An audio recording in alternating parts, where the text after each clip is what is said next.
Welcome to the Gamblin Gauchos. I'm Rob Broyo. He is Money Mainville. Kyle Jacobson out tonight. He just received a call from Meredith Scheffler, so he had to run off from the Gauchos taping. So good news for the Schefflers. That is happening tonight. Scotty Scheffler also won the Masters just ahead of our friend, our pal, Ludwig Obear, who never corrected anyone until like his final month in Lubbock, that his name was pronounced differently in Sweden. So we heard Oberg, Obear, all this weekend across ESPN and CBS. Finished in second. Thoughts on his finish, money, and his future, because it really seems bright to me. Yeah, I'll be honest. The Masters is one of the only weekends where I will sit down and watch golf pretty much for hours on end, day after day, Thursday through Sunday. I'm tuned in. Obviously, a little bit of a added bonus this year because you've got a Red Raider making his first major appearance, and he played a hell of a weekend. After the front nine today, was in a position where he was tied with Scheffler for the lead, and Scheffler is insane. Like I will say that first and foremost. Like, he's clearly the best golfer in the world right now to me. His record over his last couple of tournaments proved that. I think he's won 3 out of the last 4, and the one that he didn't win, he finished in second. So he's on a tear right now. But in terms of Ludwig, like, had a really good front nine today, and then double bogeyed on 11.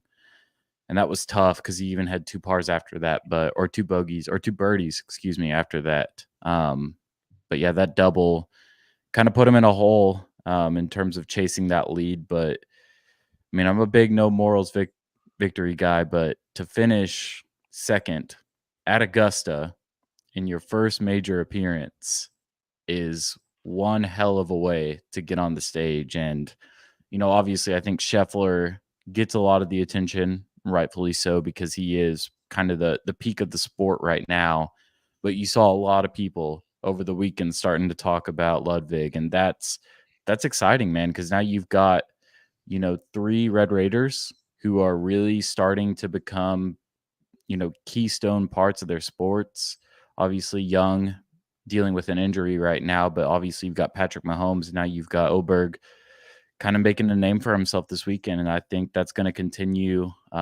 Nance seemed to love him all weekend, had a lot of good comments on his play, the way he carried himself. I mean, even watching today on Sunday, being in the position that he was in, just looked super calm, had a smile on his face, eating snacks, giving fist bumps to fans. That's pretty awesome to see, especially at his age. So what a first weekend at a majors for him, and excited about what the future could look like, because I think it's really, really bright.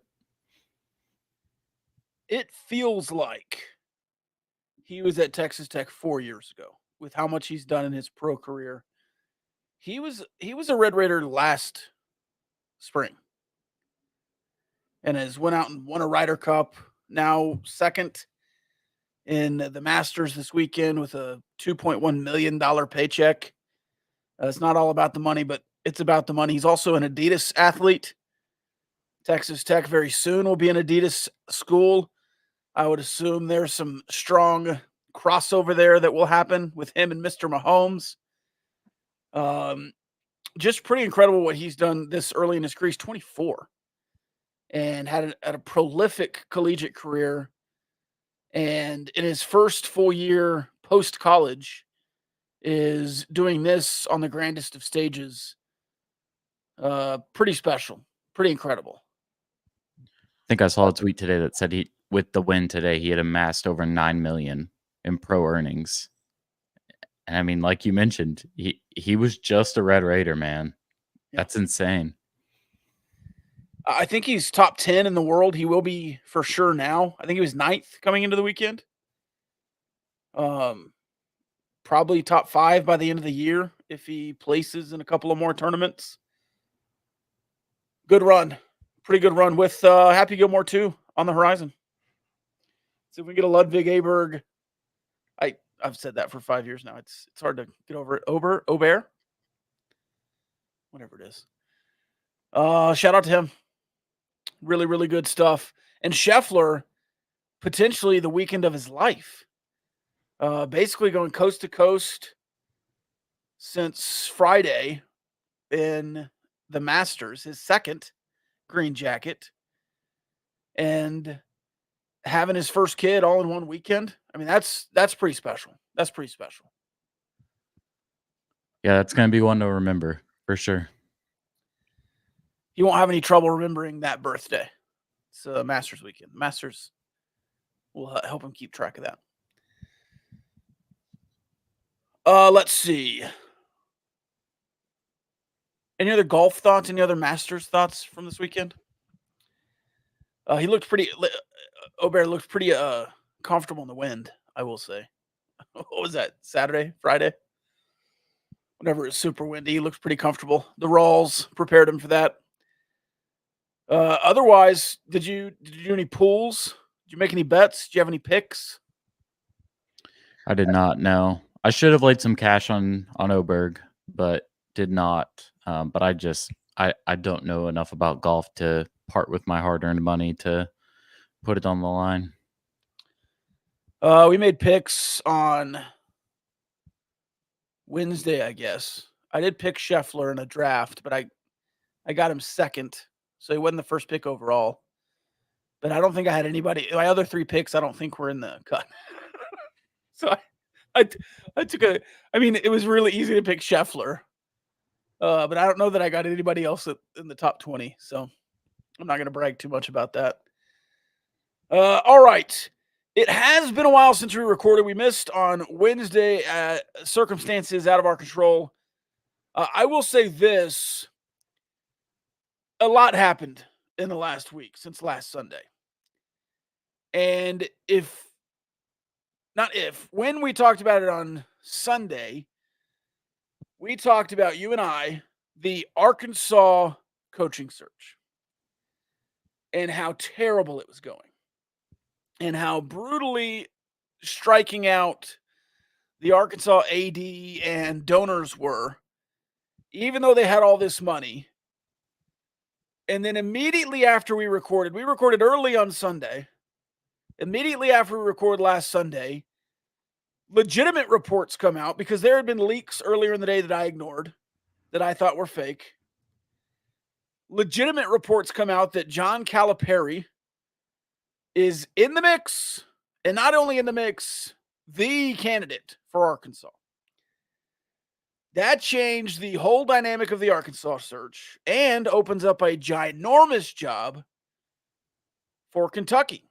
Well, Kentucky sets its eyes after the finality of Calipari to Arkansas, in which there was some strangeness, if you agree, at the end of that Arkansas search, where John Calipari, I think, overextended his hand and said, Kentucky will match. I'll have the opportunity to stay at Kentucky.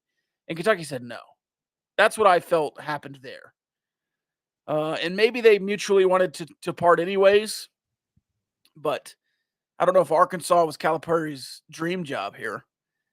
Anyways, Calipari goes to Arkansas. And then you have a wide open job at Kentucky, and that lands on Scott Drew.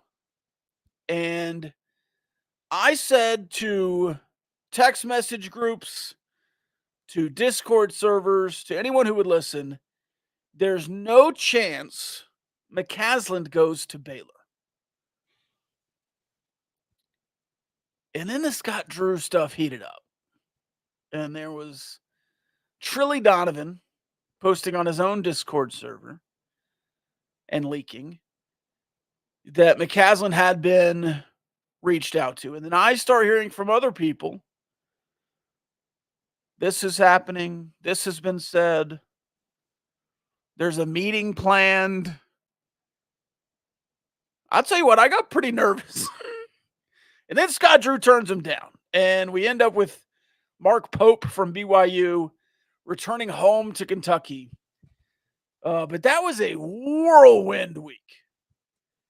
And it only left me with more unease on McCaslin for the future if that Baylor job opens up.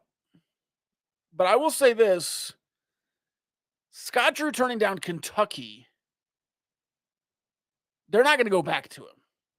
And I don't know that there's many other jobs that could lure you away from your home in the world of college basketball than Kentucky.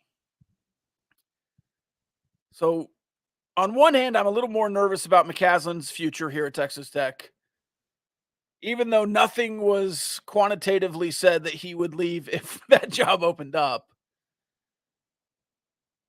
But on the other hand, I think Scott Drew is a lifer there at Baylor, so I'm not really worried in the realist sense. Yeah, it's interesting. I think I almost feel the opposite way. I think I feel a lot better in terms of McCaslin's future for the next 10 years at Texas Tech if he keeps winning. If Texas Tech will have him for that long, if he doesn't decide to go off the deep end in his personal life, which would not be the first time that has happened. For a Texas Tech coach, not for McCaslin. Correct. Yes, I should reiterate that. But yeah, man, like Calipari obviously has those ties with the Tyson family. They had obviously, I think it's fair to say, they had swung and missed on some candidates, and kind of looking at Calipari and what happened this year, what's happened the last couple of years, like I think he's 1-3 in his last tournament, in his last 4 tournaments, with a couple of really tough first round losses baked in there. Obviously, this year being Oakland, and then thinking about Scott Drew, it's like, okay, if he's going to get pulled away from Baylor, program that has proven their loyalty to him, it's built an arena for him. I would guess, I don't think there's been anything reported on this, but I would guess that he leveraged the Louisville opening a little bit to maybe get some more things going in his favor, whether that be NIL or a contract extension down the line. I think that certainly has to play a factor if you're good at your business. But yeah, I think it would be naive to say, if Baylor comes open, that McCaslin wouldn't have interest. And I also think you have to think, would Mac Rhodes hear Scott Drew out on his way out the door? And if Scott Drew says, hey, I think you've got this guy in Lubbock who can take this program and keep it going, what we've been doing, I think you'd be silly to think that Mac Rhodes wouldn't hear Scott Drew out on that. And if there's a guy that I think would get a recommendation from Scott Drew, it's Grant McCasland. Like, they are very, very close. I think Scott Drew thinks very highly of Grant McCasland. I think obviously you could include Jerome Tang to some degree in that conversation, John Jacobs in some degree to that conversation. Obviously Jacobs goes to FAU this offseason. Yeah, Jacobs more so in like 5 years maybe after experience. I think, the head coaching experience does play a big part in that. But yeah, I was kind of thinking like, man, if we end up losing a head coach after 1 year, all because SMU fired a guy who said he doesn't like the smell of the Lubbock air whenever he gets off the plane, like that's just going to be the worst domino effect of coaching changes that I can remember in recent years. But none of this matters because Kentucky, I think it's fair to say that they whiffed on Scott Drew. Yeah. Like he turned them down. I think that's very clear and obvious. They sent a plane for his family. His family went, they checked it out. Maybe they said, hey, this isn't for us. Or maybe they said, hey, we do want to go to Lexington. And Scott Drew in his prayer closet said, God's telling me to stay at Baylor. Yeah.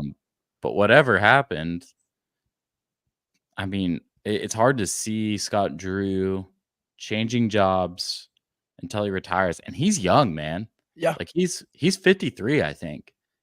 So that only gives him a couple of years on Grant McCasland, because I think Grant McCasland's 47. I think 5 years, 5, 6 years. Yeah. So there's not a huge gap there. So I imagine Scott Drew will be coaching until he gets tired of it, which doesn't look like it'll happen anytime soon. So very, very crazy week. A lot. The ripple effect could have kept going, and it could have affected your program. That's very fair to say.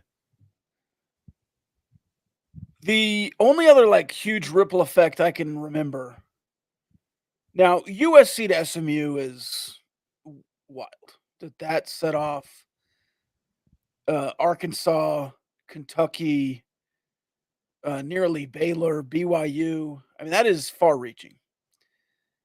But if you remember the Joe Golden ACU Wildcats beating Shaka Smart's Texas Longhorns, set off a pretty wicked chain of events as well. I think every head coach in Texas changed that year except for maybe Jamie Dixon. It seemed like, and I guess Scott Drew, because of that job opening.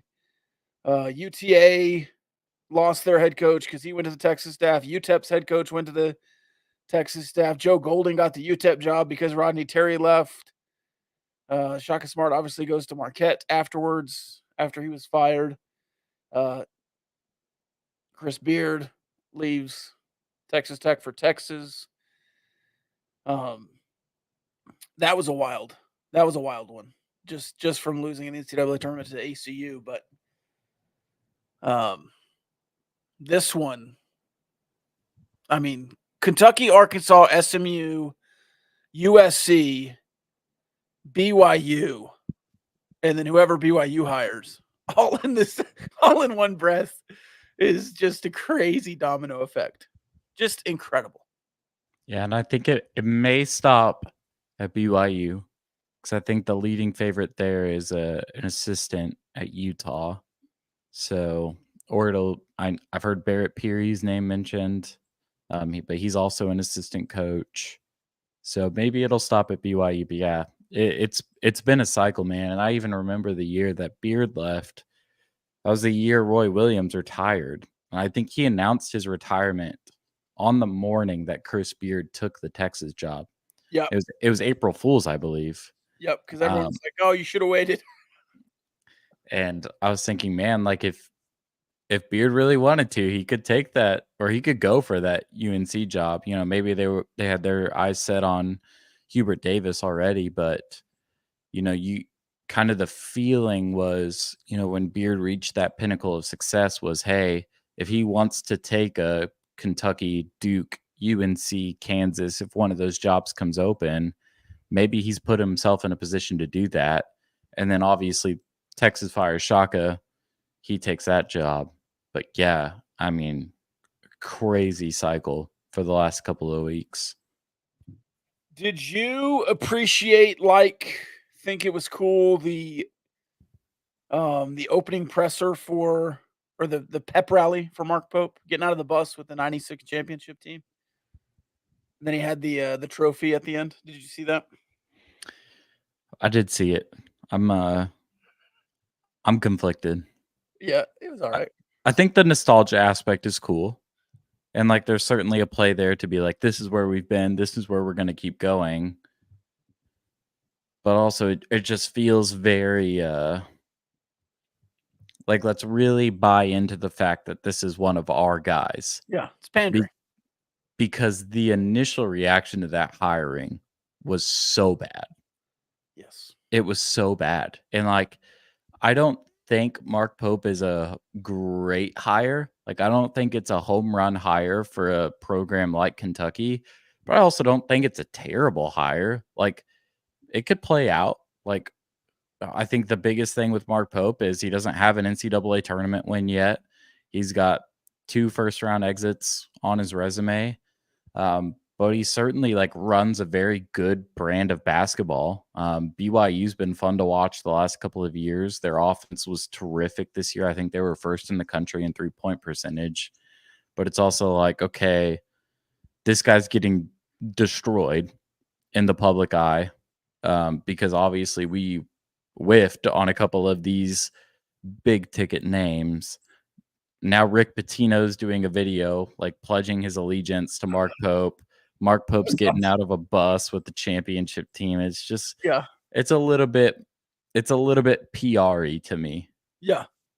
It's like when the babyface champion in the WWE shows up to Lexington, Kentucky and says, "How are all the beautiful people in Lexington, Kentucky?" And everyone cheers. Like, it's just straight up pandering to the crowd. Now, should you do a little bit of that? Yeah, why not? There's that kind of stuff at every opening press conference. Calipari tried to what do they call it? Call the pigs. Joey did the Raider power. Matt Wells tried to say tortilla. I mean, there's a lot of that every single opening press conference. I just thought it was funny to have the trophy in your hand. That was the bit that made me laugh. But it worked. And Kentucky's hyped. That fan base is voracious. And that gym was packed.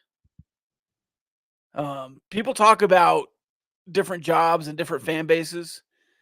And the Texas Tech fan base is incredible on game day, in basketball, in conference play. But they don't have that kind of showing for a coach press conference.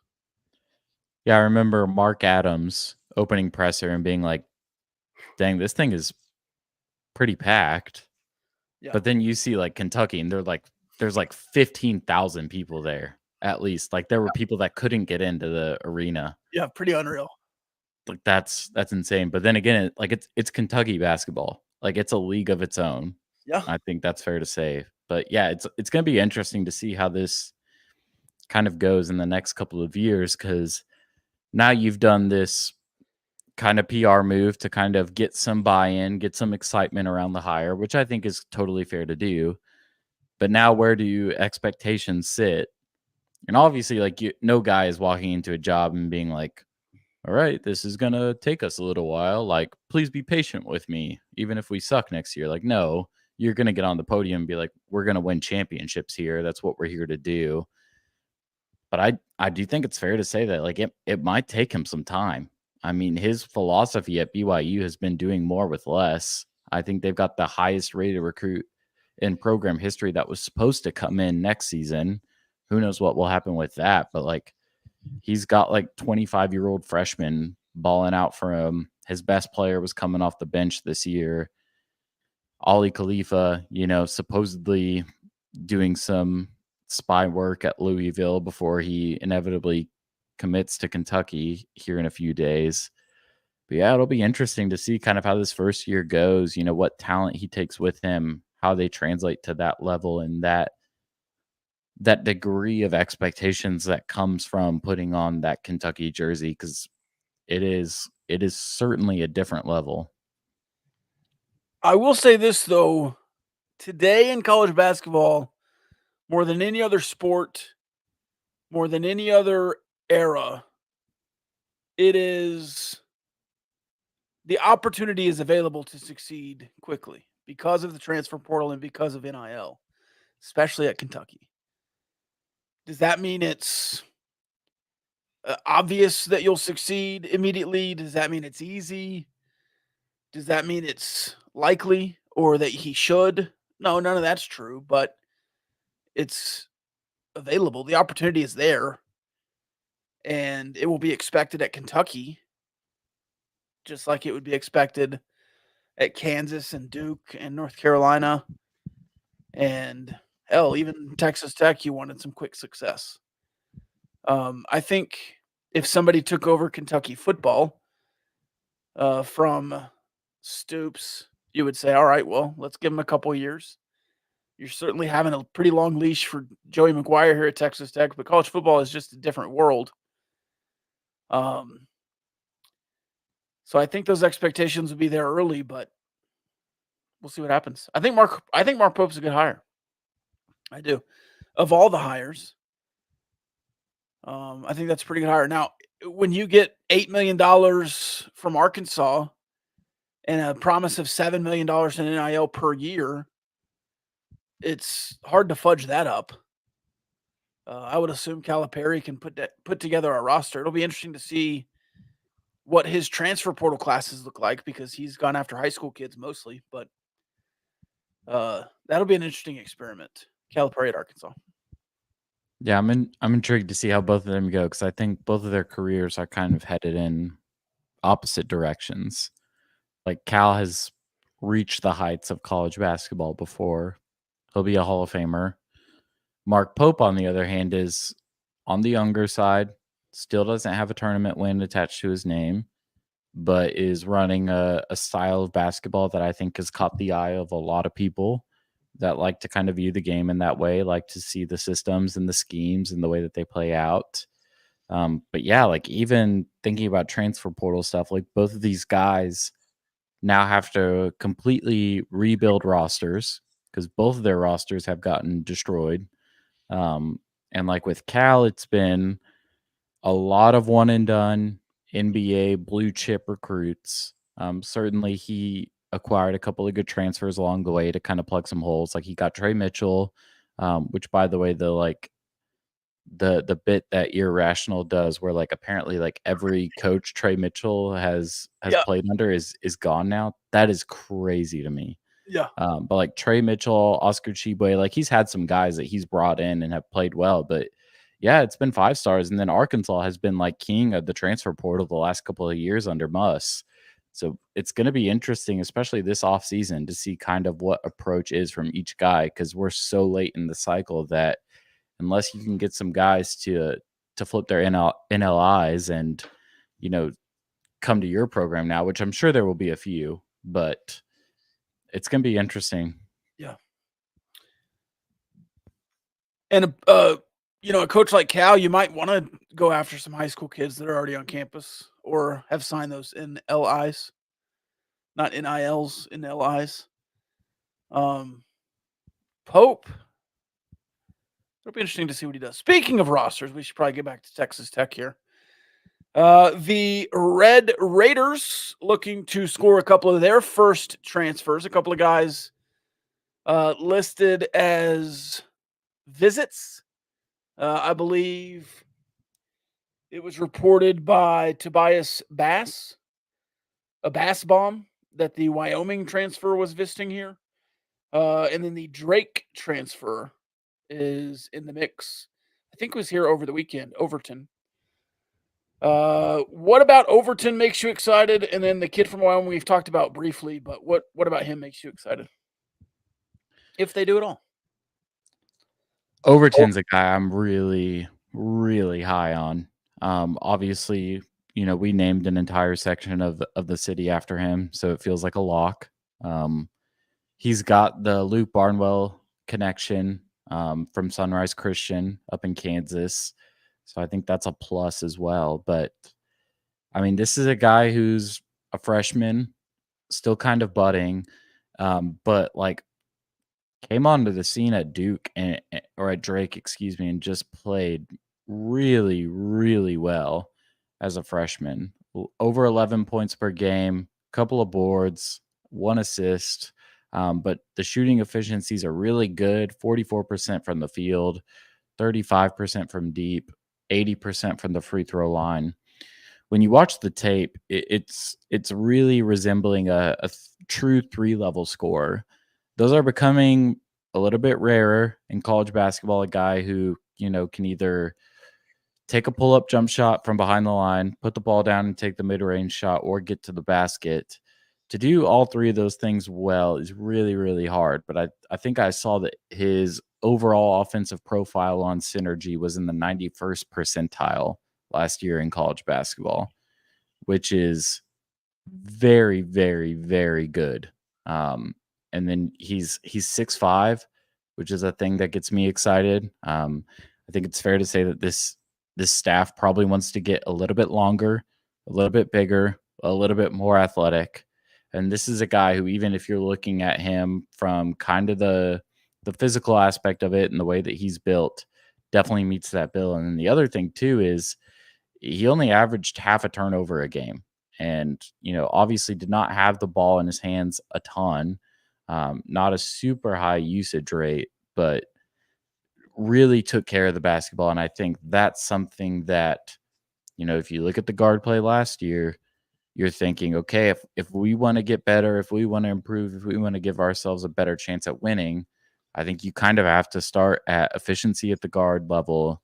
And how does that help you win games instead of helping or hurting you in terms of losing games? So he's a guy that I'm really excited about. And I think it's fair to say, like, there should certainly be some excitement about there are things of his game that could translate up to the next level. And I think there's been, I think I saw one comment about like something about this kind of feels like a Darion Williams type to me. And like obviously we have hindsight now to know that Darion Williams did not only translate his game to the Big 12, but actually was even better, which is absurd. And you're not going to do that with every transfer. But I do think, okay, this guy's a freshman, made the all freshman team in the MVC, shot the ball really well, took care of the basketball. His advanced stats are really good, does not turn the ball over. I think defense is the one area where he's going to have some room to grow, but offensively, there's a lot of promise here. And going from, 6 foot to 6'5" at the 2 guard, creates something on defense. I mean, length, passing lanes, whatever else. Especially if you're going 6'1", 6 foot at the 1 and the 2. If you go from that to 6'2", 6'5", you're getting in somebody's passing lane if they can, read it and do that. And that's a big part of this defense is disrupting passing lanes. So it'll be interesting. And then the Wyoming kid, we talked about him defensively, step up from what you've had. It'd be interesting to see what he plays, what role he would play here. If he's playing the 3, is he behind Warren or not Warren? You said you made me think of David Warren earlier. Williams. Is he behind him, or do they play the 3-4? Do they play together? Would all 3 of those guys play together? That's all the kind of stuff you have to think about. And if you get 6 more guys or 3 more guys or 8 more guys, that's all stuff that you have to puzzle together too. Yeah, with Wenzel, I think I mentioned this the last time we talked about him, but I'm actually not too hot on his defense. I think offensively is where I feel pretty good about him. That's But kind of a different story than Overton. Like Overton's a guy where played really well in a lower conference as a young guy. There's promise there. Wenzel has been playing he's played 4 seasons, or really 3, because I think he was banged up his sophomore year after redshirting, but has gotten progressively better every single year, has started every game the last 2 seasons, or almost every game. The shooting numbers are really good, even in terms of a career average, sitting about, 37.7%. That is more than doable. And then obviously the 6'7" frame, that's something that gets you excited. Even if the defense isn't exactly where you might want it to be yet, I think that's something like length and athleticism cannot be taught. Like it can be developed, but that takes a lot of time. If you just throw a guy who's 6'7" in and say, hey, we're going to teach you defense. If you buy in, you're going to get better.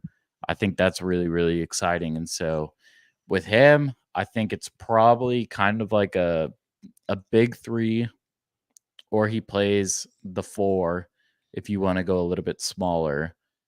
But I almost imagine that he'll kind of play an interchangeable role almost with Kerwin.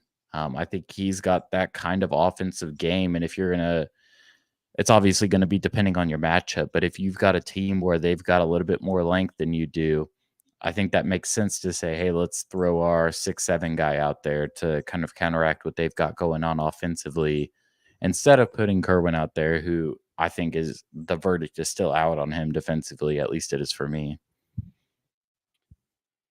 A couple of questions in the comment section. Mark Pope can't wait to coach on Sundays again. That's not a question, that's a statement.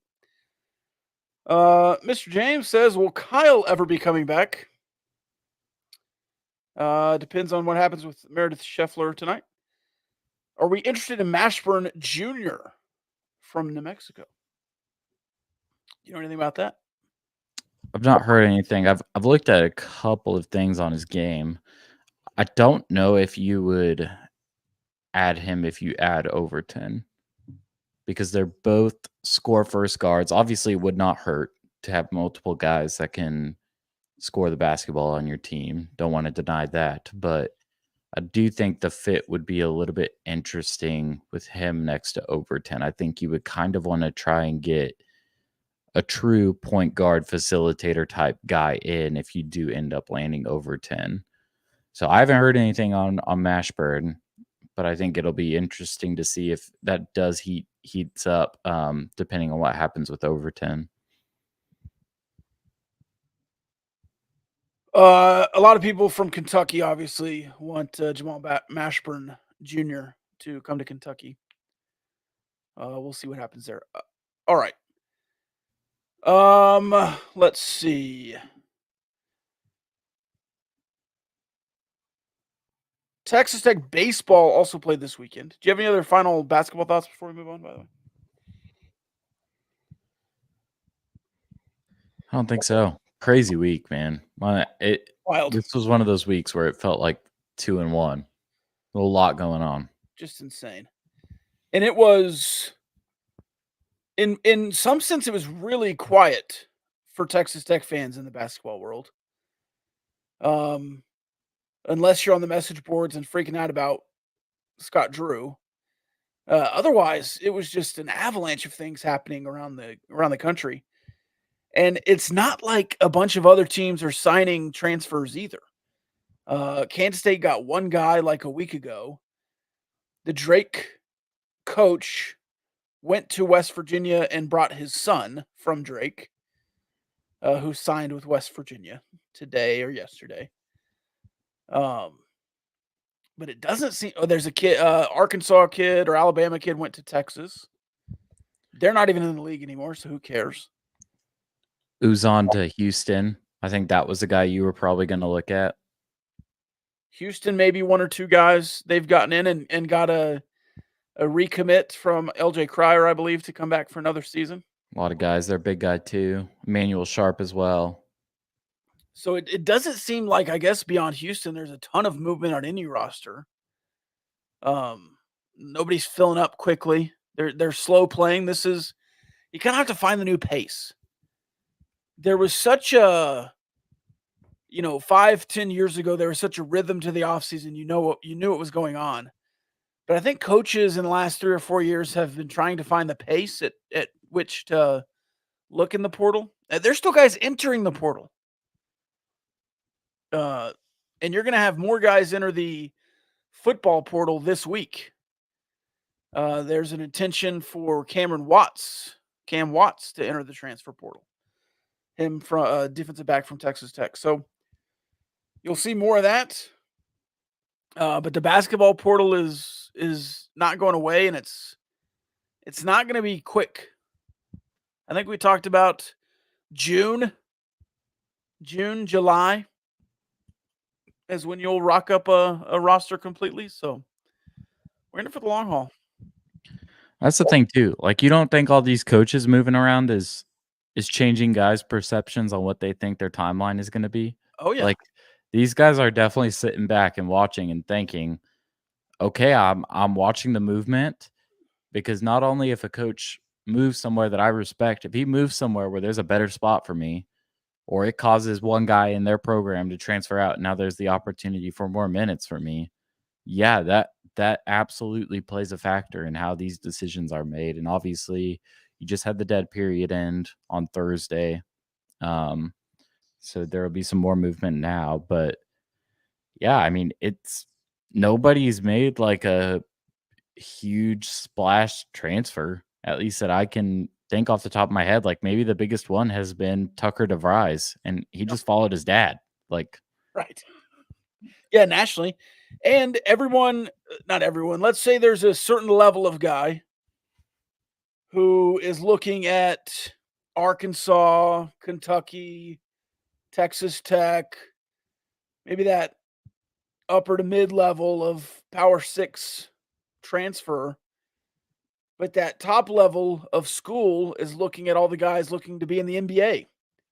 So that's the June window, and that's a trickle down and a domino, and it's gonna last. It's gonna be all summer, which is on one hand unfortunate, on the other gives us something to talk about all summer. So we'll be having portal talk every week. Yeah, and I'll say this too, my last thought on basketball. You don't want to be trigger happy at this point. There are thousands of guys in the portal right now. Yeah, quite. There are certainly guys that you can look at right now and say, all right, I want them. Like I'm going, putting my foot on the gas. We're getting them on campus. We're doing whatever we can to get them. But this is not the time in the off season where you're going to be landing guys who are towards the end of your bench, competing for minutes next season. This is where you kind of want to be conservative. You kind of want to start thinking about your budget, how much you're spending on each guy, and thinking, all right, let's kind of lay out on big ticket players. Let's see where that gets us. And then later in the cycle, we'll start getting some of the guys that haven't gotten the calls they want. We'll rely on our eye. We'll watch the tape and we'll take flyers. But I almost think like I get the frustration with how quiet it's been. I get that this roster has I think it's 4 scholarship players on it right now, 5 scholarship players on it right now, something like that. But I'm still of the opinion, and I'm not in the business of carrying anybody's water, but I'm still of the opinion that I would much rather be conservative right now than kind of throwing things at a wall and waiting to see what sticks. That's how you end up with, roster spots that aren't being used, NIL budget that's going down the drain, and not a lot of promise for your roster over the next couple of seasons. So, yeah, I'm very much in wait and see mode. All right. Speaking of wait and see mode, if you are in wait and see mode on a certain legal matter, you can call BHW Law Firm, BHWLawFirm.com. Barnett, Howard, and Williams, 3 double graduates from the great Texas Tech University, an experienced team of Fort Worth trial attorneys. They have offices in Fort Worth, Keller, and Grapevine, but they do cases all across the state of Texas. Criminal defense, personal injury, family law, Title IX, whatever you're into, they can help you out of it. They don't want you to call them, but if you have to, you can. You can find them online, bhwlawfirm.com. Starter says, will we try to get a grad transfer in football with Morton's injury bugs? I think you have the transfer. I think Cam Brown is already in, and I think they said 70% completion percentage in practice.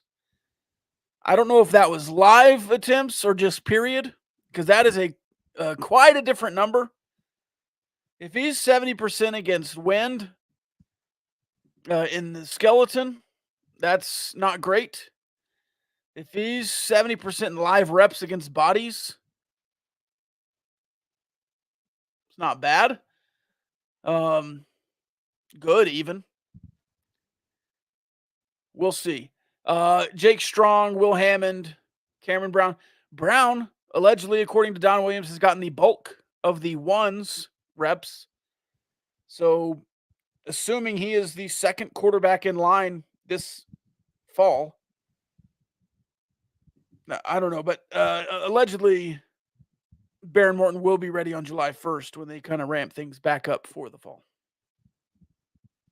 Yeah, it's interesting. You've got what feels to be a lot of depth at that position. Obviously, a lot of it is still unknown. I think you felt good about Strong heading into last season. He gets thrown into the fire. I think it's fair to say he did not handle it well, but I mean that's a true freshman playing Big 12 reps. It's a hard thing to do. I think it's fair to be excited about Hammond. And then you've got Brown, who kind of a gadget guy, like Tech Hoops guy was kind of talking about using him in some of the packages that like we've seen with Donovan Smith. He's got good speed, good hands. He can throw the ball well, obviously, if he's playing quarterback. But I think there's a lot there, and I think I can understand the perspective of, hey, there's still a need for like a sure thing or as close to a sure thing as you can get because still don't really know what the verdict is on Strong, and you still don't really know what Hammond's going to be until he's out on the field.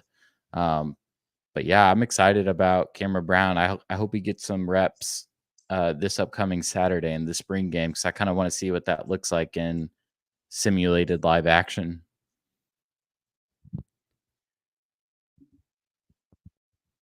All right, Texas Tech baseball happening will continue to happen on Tuesday and Wednesday. You'll play the number 1 team in the world, Arkansas, with a series against Alabama this weekend. Did you see out of the left field? Did you see any of the Mississippi State Ole Miss series this weekend? Did not. Mississippi State's catcher is the biggest D-bag in college baseball, and I love it. And I hate it. If he was my catcher, he would be my favorite player of all time, probably. As an opposing catcher, he would be my least favorite player of all time. As a neutral observer, he's just kind of a jackwagon. Hilarious to see from the outside, though.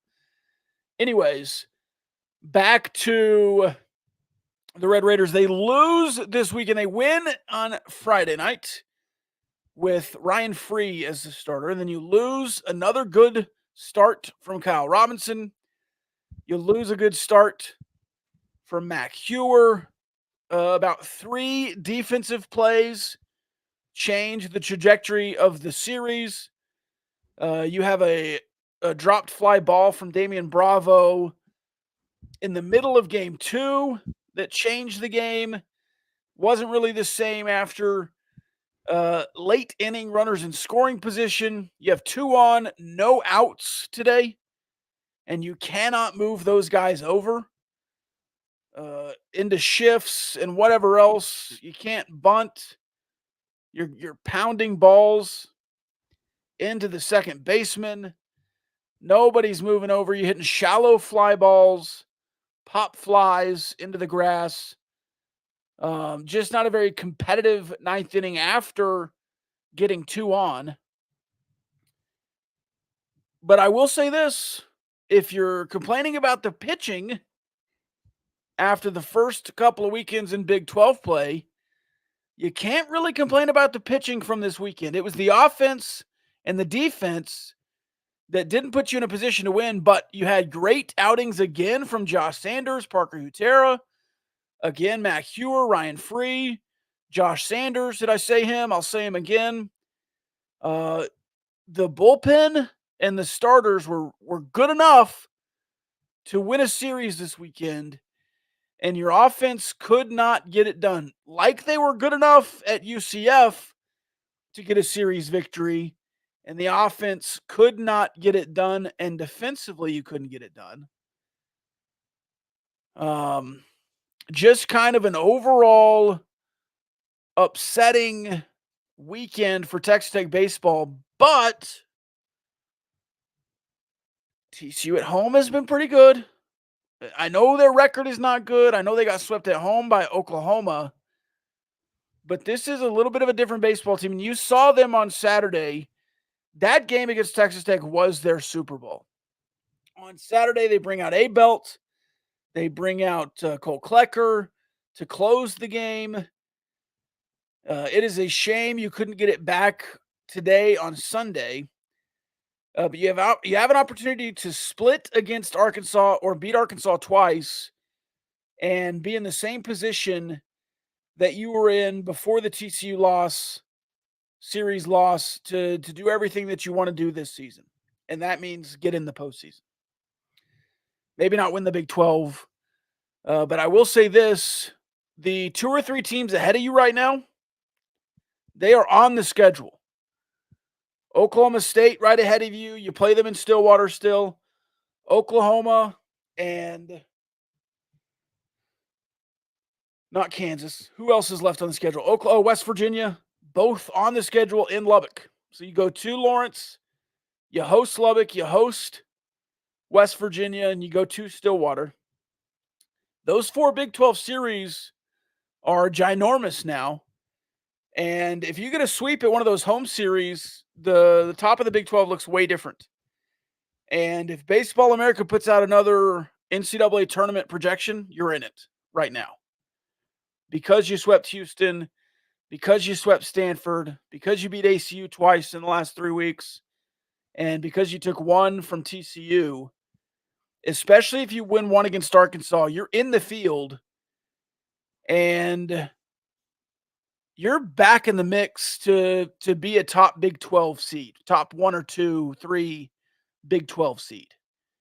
Now, I don't think the Big 12 is very good, but the Big 12 gets a little bit of respect, and you can kind of guarantee yourself to be in the field if you can be top 4, 3, 2 of the Big 12 in the regular season. Arkansas got shut out today to lose the series to Alabama. They did. How you feel about the midweek there, the Razorbacks? It's a really interesting series. You pitched to Tara quite a bit today. You started him in the midweek last week. I thought you would rest him to pitch again. Maybe you throw him again on Wednesday. It's pivotal. They're really good. They lost 2 to Alabama, I believe. I don't think they got swept. I think they won on Friday and then lost Saturday and Sunday. Mason Molina, I was watching on Saturday for an inning or 2. He gave up a bomb. That's the little things. But that is a really tough series because it's a true neutral. Not true neutral. It's a true road series. It's at Baum. So that's really tough. They're number 1 in the RPI. They're number 1 in the rankings. That won't change with the loss to Alabama. It does you good to even play a team like Arkansas. Your RPI will go up this week no matter what, which is good for Texas Tech. So, great midweek opportunity, win or lose, but much prefer to win 1 or 2. It'll be interesting to see who starts for Texas Tech. I'm not aware enough of the Arkansas pitching staff. I doubt you see Molina. You'll certainly see Hudson White at catcher, but Molina's their Saturday guy, so I don't think, unless they like pull a Micah Dallas like A&M did a few years ago, where he was a weekend guy, and they were like, yeah, but we're playing Texas, so here's a closer appearance in the midweek for you because it's Texas and we want to win this game. I don't think you'll see that from Arkansas. I wouldn't put it over Van Horn, though.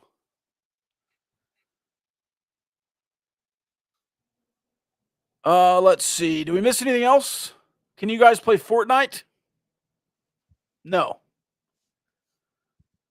If we go no build and like duos and I can camp out a little bit and have some help, I can survive.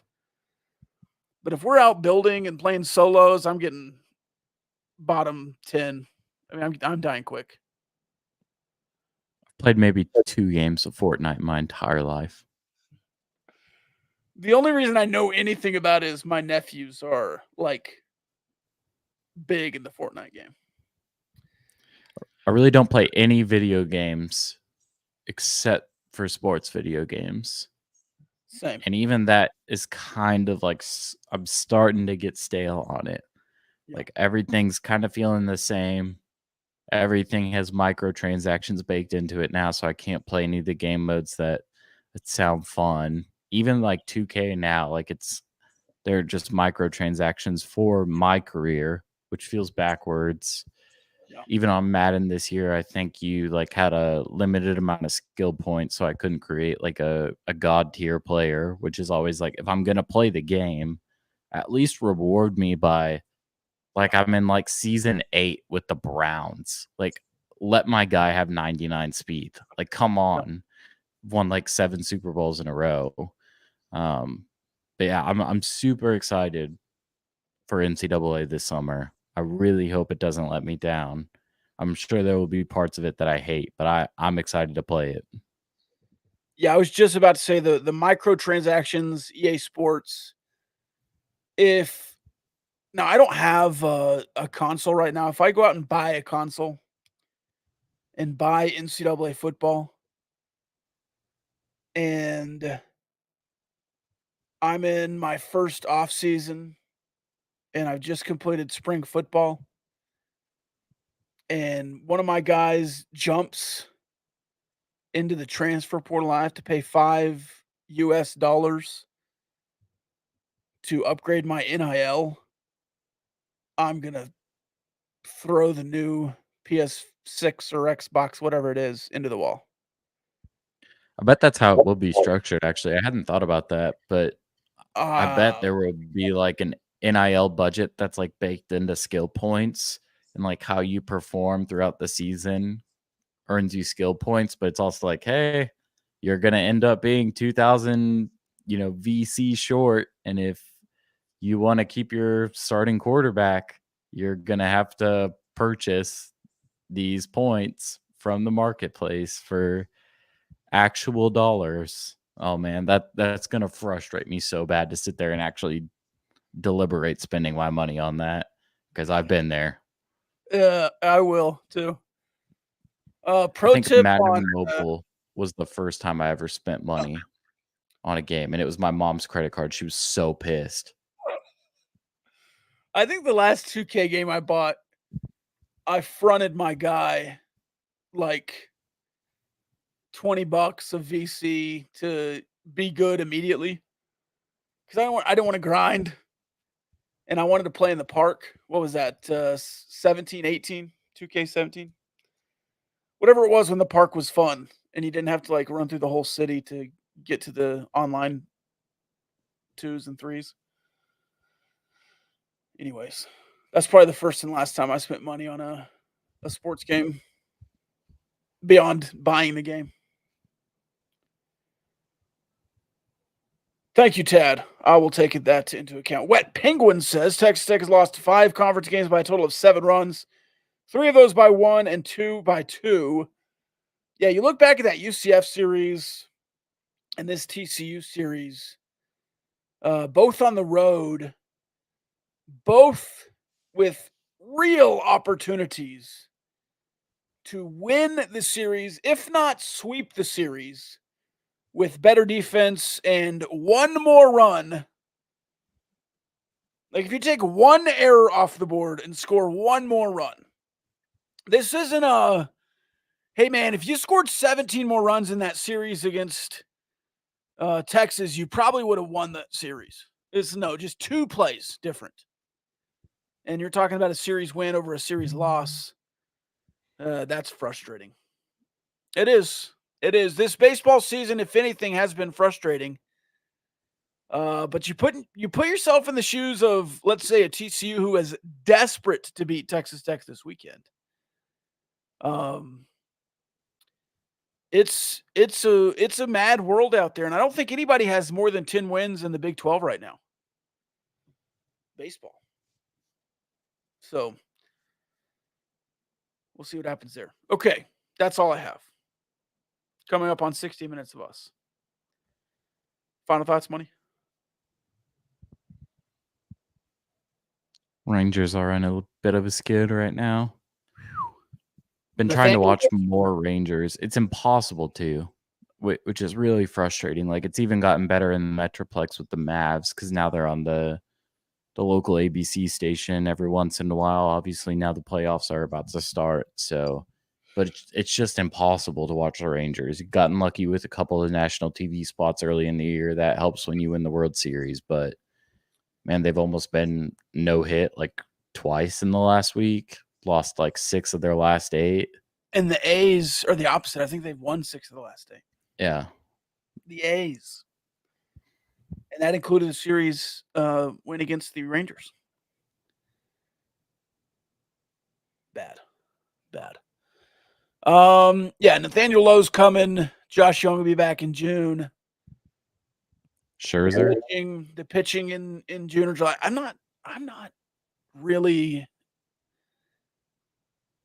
not putting a whole lot of bread in the Scherzer basket. It'll be nice to get him back, but thoughts on a Mavs matchup versus the Clippers? Yeah, I like it. It's a tough atone your sins. Kawhi will be insane, like he always is. Paul George has been kind of hit or miss.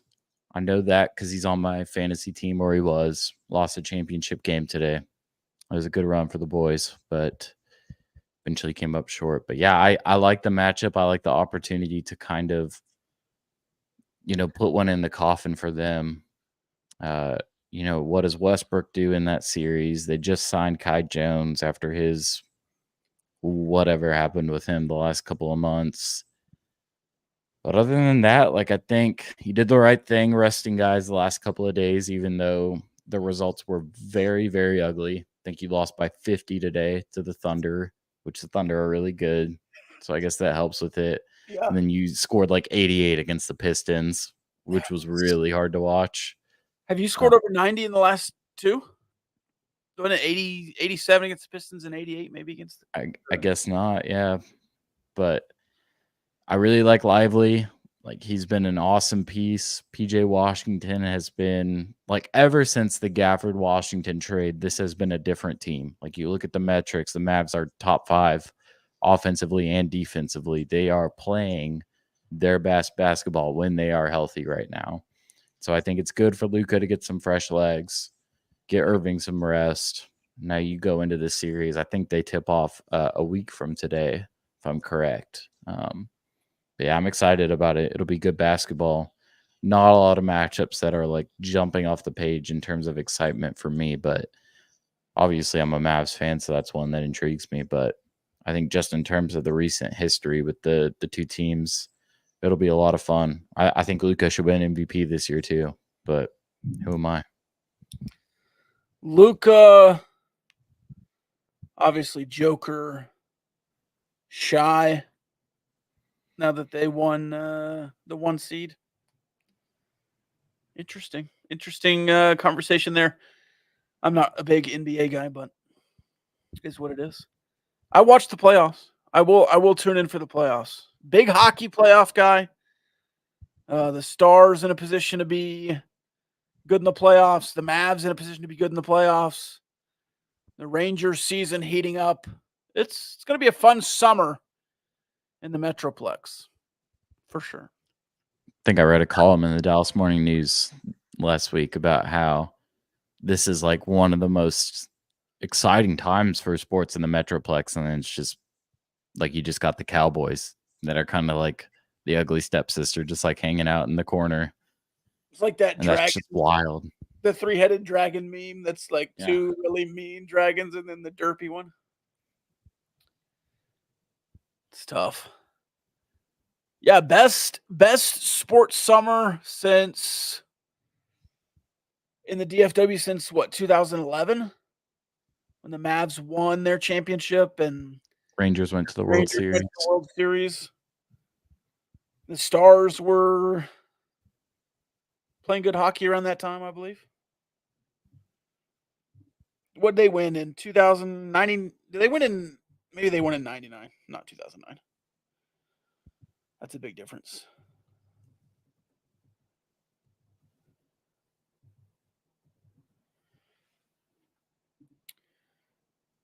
Let's see. Yeah, that was before that. They won the conference in 99. They won the Stanley Cup in 99, not 2009. Anyway, look at me knowing Stars history. Look at that big Stars guy. Okay, that's all I have. No poetic poems or Scandinavian prophecies. Again, Kyle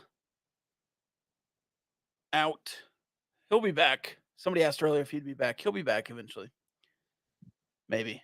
Again, depending on what happens with Meredith Scheffler tonight. So appreciate you coming on, Money. We will be back on Wednesday for the Patreon episode, patreon.com/Gamblin Gauchos. You can also see Money's writings there. Kyle's writings will continue for the football season and the mailbag episode. We also have Sunday night episodes like this one every week on the Republic of Football feed where you're listening to this. If you're on YouTube, thank you for hitting like and subscribe already. We'll see you next week. Love y'all. Love y'all. Ooh, sensual.